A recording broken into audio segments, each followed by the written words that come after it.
Аяш. Қоя бергіле. Аяш бары Мен қалпаймын, кетем. Қоя бергіле. Қоя бергілечі. Жоқ, мен кетем. Жоқ, қалпайм. Мен мектепті жаңа эле бүттім эле. Азыр мен күйөөгө тийүүгө даяр эмесмин. Алдыда дагы көптөгөн пландарым бар эле. Чет мамлекеттен билим алып, журналист болгум келчү.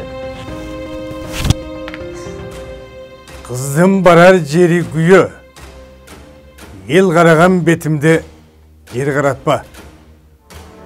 Босоғын аттаған қыз кимге керек бар эле?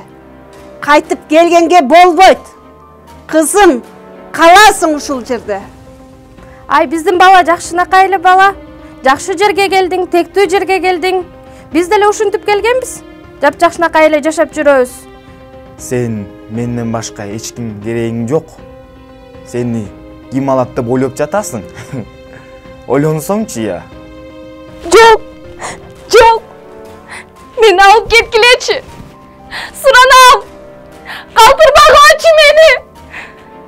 Алып кеткиле.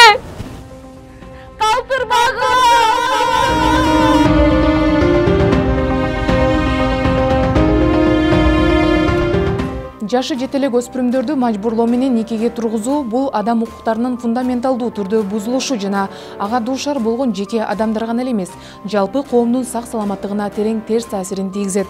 Адамды никеге турууга мажбурлоо, ошого тете мажбурлап түзүлгөн никени улантууга мажбурлоо Кыргыз Республикасынын Кылмыш жаза кодексинин 174-беренесине ылайык 3 жылдан 5 жылга чейинки мөөнөткө эркиндигинен ажыратууга жазаланат. Урматтуу жарандар, эсиңиздерде болсун, кыз ала качуу же мажбурлоо менен никеге тургузуу Кыргызстандын маданиятына жана каада салттарына эч кандай тиешеси жок жана калктын аярлуу тобунун укугун бузат.